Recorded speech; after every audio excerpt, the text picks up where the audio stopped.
Akim Shalom, Shalom. First and foremost, I'd like to give all praises, glory, and honor to Yahweh, Bashim Yahushua, Bashim Rakakwadash, double honors to the apostles and elders of Great Millstone for teaching us his truth.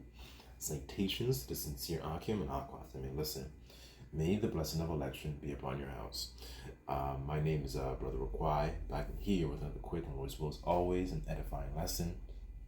And for today's lesson, is going to be a quick topic. And the title I have on the screen is Austerity. Okay, so really and truly, what inspired this this topic was a little of a situation I dealt with at work recently. I had this Jake woman. She came up. She needed help with something, and I was the only one around who had, I guess, the experience to do what she was doing because I had done what she did before. Anyways. I was doing, I was just minding my business and then going about my business. And, she came up to me and she said, I don't know if I should approach you or if I should just keep my distance, something along those lines. And when she said it, it reminded me of, this word, right?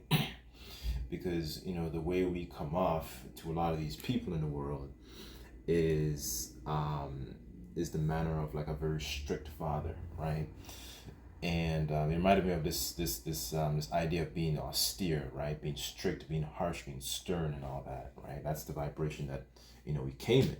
The prophets that have been before me and have been before thee of old, to roughly paraphrase, prophesied of war and evil and of pestilence, and the things that they went through. A lot of the things that they went through were a lot of heavy things, imprisonment, being persecuted, and all these different things, right? So this is one of the reasons we don't come in that very happy and essentially silly and playful, super playful and giggly and laughy with everybody, right? Because with much wisdom comes much sorrow. So what I want to do is just bring on a couple precepts in regards to this, and I sincerely pray that it was, and this is edifying, I should say, right? So I guess I'll just start here since I'm already here.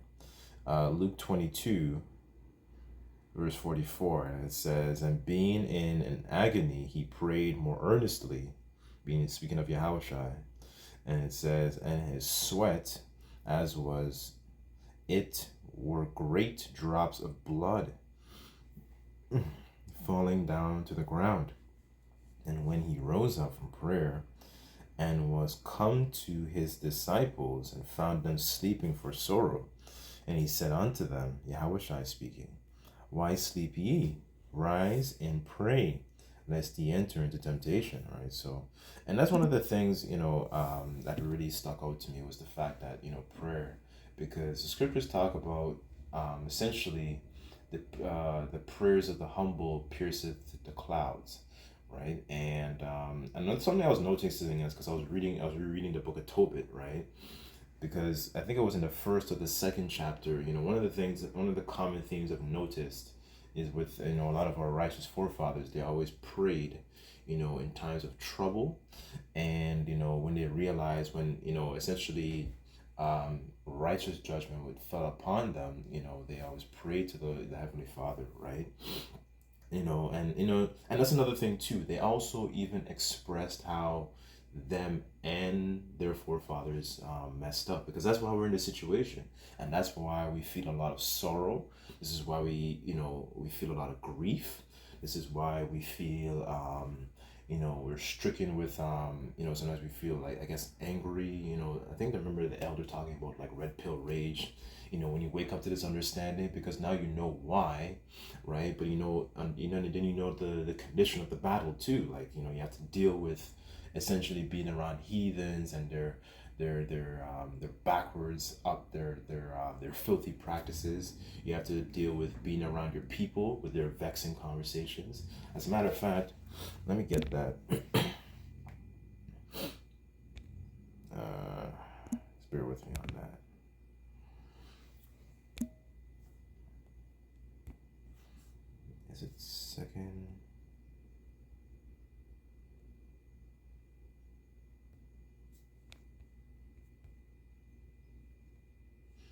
Okay, this is Second Peter's 2. I'll start at verse 6, and it says, "And turning the cities of Sodom and Gomorrah into ashes, condemned them with an overthrow, making them an example unto those who should live ungodly," right? And then this is the condition that we see essentially our people living in. They're living in a very, very ungodly manner, and a very essentially a very foul way that is essentially like a smoke in the Heavenly Father's nose, right? They're not living after the ways that the culture that the Lord actually instructed them to do. They're doing, for example, a lot of abominable works, like when you read Romans 1. Our women, they're essentially doing a lot of wicked practices. Our men are a bunch of sodomites. So when you look at the state of our nation, the state of our nation is is messed up. The scriptures say, "How has the gold become dim?" Right? So seeing all these different things, right? Although we don't really get into that lifestyle, all these things, and witnessing these things, and knowing that there's a correct way. These things are vexing, because the people don't want to essentially adhere to the correct way, because we know that our nation is a rebellious house, right? So, verse 7, and it says, "And delivered just to Lot, vexed with the filthy conversations of the wicked," right? And then, you have to go into work, and then you have to deal with their vain conversations, their unholy conversations, right? I remember one time this guy came up to me, and he talked about going to some lounge, and essentially it's like a nice lounge where the couples go, and you can go there, and a man can essentially kind of hook up with the couple and all that kind of stuff. And I'm talking about a man going there, to have an affair, so to speak, with the man and the woman's wife, and sorry, the man with a couple. So the man would go there, and then he tries to talk to and engage in sexual practices with the woman and her husband, right? And that's so backwards. Like, this is how backwards this kingdom is. We're living under an unrighteous king. We're living under a base man. We're living under a servant who doesn't know how to rule in righteousness. So knowing all these things is vexing, and it changes our countenance, right? So you have sorrow, you have grief, you feel anger, you feel you might have moments where you feel like maybe a short burst of happiness, but you realize we're in captivity and we're subject to payments. That's another thing as well. That adds to the austereness in the way we come off with people, right? So, I mentioned. Hold on. Let me see if I can grab this precept real quick. All right, where is Ecclesiasticus? I think it's 19. Just bear with me on this. Let me just look for it.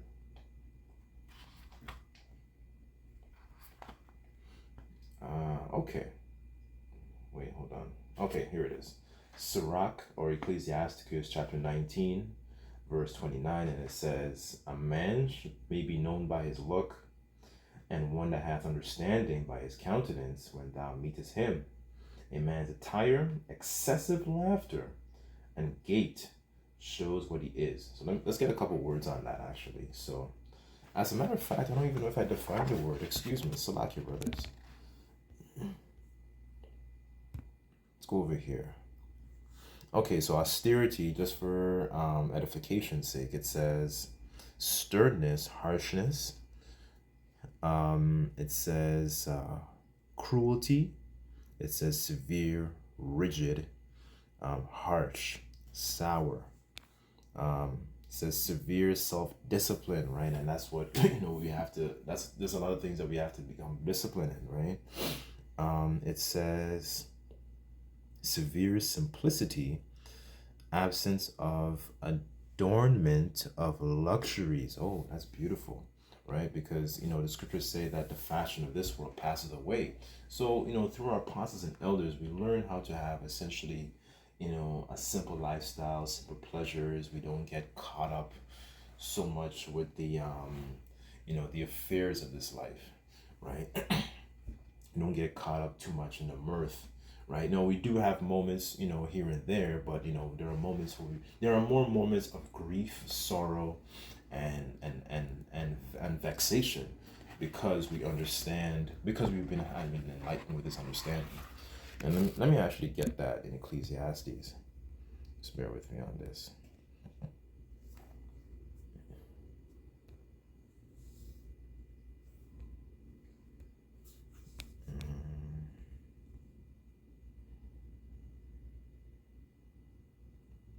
Okay, Ecclesiastes 1, verse 17, and it says, I gave my heart to know wisdom, and to know madness and folly, and perceived that this also is vexation of spirit. Verse 18, it says, for in much wisdom is much grief, right? Because we understand that, there's a lot more to the way the world comes across, and the way that, people in the world and meets the eye. A lot of our people believe that, they're so-called free, they're in a good case, and they don't understand that we're in a terrible case, because we're in a case where the Heavenly Father put us in, right? To and also, because he put us in subjection, and the other nations are over us. He put a bunch of curses over us, right? And our people essentially are waxing worse in their folly, in their wickedness, and all this adds to the vexation. Their conversations are vexing, and then also there's the sorrow as well, because we know that who have this understanding, and those have been illuminated, we know that we also went off. That's why we're also in this position, right? So that also adds to essentially the changing in our countenance, and the change that we actually conduct ourselves, and the way that we move, and so on and so forth. So there's another word I wanted to get in the precept here. It says gate, just for edification. So it says gate. So this is Gait, right? Not just so there's no confusion. It says a going or walking, departure, journeying, way, road, path. Okay, here's the point I really want to hit here. It says a manner of walking, carriage of the body while walking, right? So, we walk, the way we walk, we try to walk in a way that exemplifies Yahweh Shai, right? It exemplifies character. We show that, we give alms, we become, a lot more brotherly. We take on a lot of those fruits of the spirit, mercy and compassion, and so on and so forth, right? Because we're not saved by keeping all the laws 100% to the T, right? But, Yahweh Shai laid out an example of how he walked in his life, right? So we pattern, our lives to walk in the way he walked, and the way he conducted himself, especially towards the disciples, and so on and so forth. Right? So, hold on.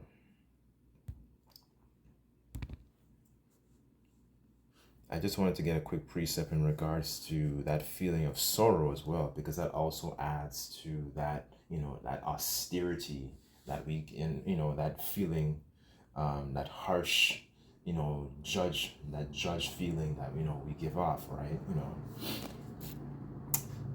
Where is it? Okay, here we go.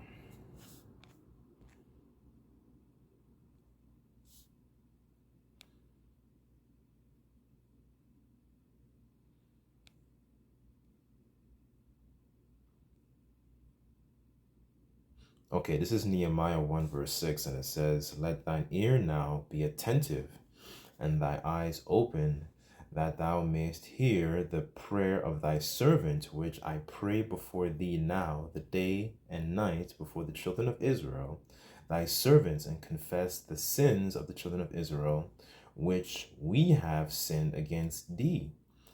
Both I and my father's house have sinned.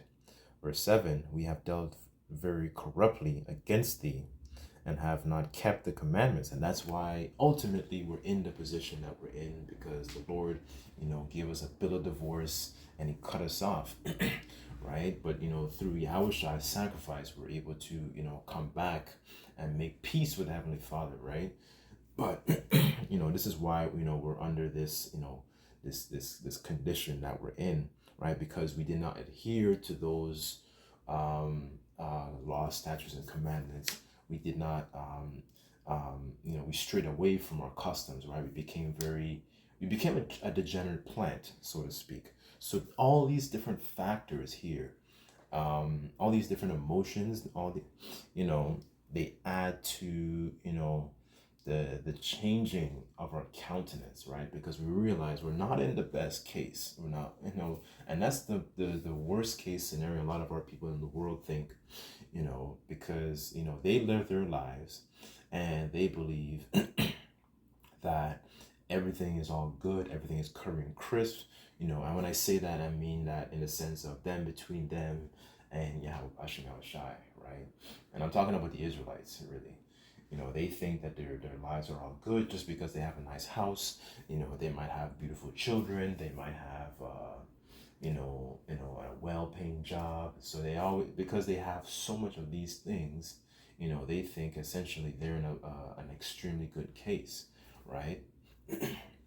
Right. So for them, they're living in a house of mirth. They're living good, and then there is no consideration, for for the Heavenly Father and the Son, right? There's no thought process like, yo, man, how do I, kind of work on this, and seek the Lord while he may be found, right? There's no urgency. That's another thing too, because, you have lots of food on the shelf.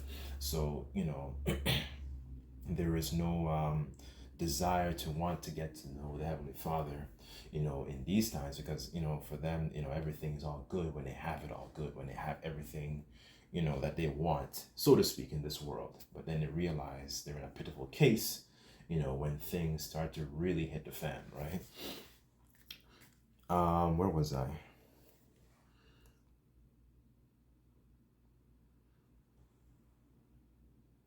Okay, I'll just read verse 7 again. It says, we have dealt very corruptly with thee, and have not kept the commandments, nor the statutes, nor the judgments of thou commandest thy servant Moses. Right? So we didn't keep the ways that were supposed to be, that were instructed for us to keep. Right? So I just wanted to bring out these different elements, these different manners here that kind of add to the this feeling that encapsulates this bigger feeling, as austerity, and the way we come off, because there are just so many variables of things that we feel why we come off this way to the world, right? So as a matter of fact, let me get that last one here. And that's why when people, we interact with some people, they kind of like shake, they kind of get a little nervous. And this is 1 Samuel 16:4, and it says, "And Samuel, which the Lord spake, and came to Bethlehem, and the elders of the town trembled, and at his coming, and said, Comest thou peaceably?" Man, so when people saw a prophet, it wasn't something that came and it wasn't something that brought somebody was going to bring good news, like the precept I was quoting earlier. The prophets brought lamentation, woe, destruction. They prophesied of these things, right? So there's an element of fear, right? When people come in, come into your presence, right? Because, and then they feel that sense of judgment, right? Even though you may not verbally, say anything, they feel that sense of being like shaken up, like, yo, man, I gotta straighten up in these areas, or, they may not actually do it, but, they feel that sense of judgment, that presence, emanating from you, right? But anyways, I guess I'll just leave it there. But that kind of really just adds up to that feeling of austerity and that spirit that we come in, right? Because this world is they're so drunken. Essentially, yeah, this is what really is going on if you really think of it. They're so drunken off the wine and the wine that's spilling off from Babylon, right? And what do people normally come up? How do people normally come across when they're having a good time all the time? They're very sloppy. They're very sluggish. There's no consideration for all their actions. So these people are so drunk that they have not sobered up to the fact that, you know, of all these different scourges that are occurring in the world. Like Second Ezra talks about, these are scourges being sent for amendment, right? All these scourges that are happening in the world, especially in America and in the state of Israel. People don't consider these things because they're so drunk and they haven't sobered up to the fact until it comes knocking at their doorstep, right? But anyways, that's rambling off into a different topic, but that's kind of the point, really. But I sincerely pray that this was edifying. So I give all praises, glory, and honor to Yahweh Bashim Shai. Until next time, Shalom.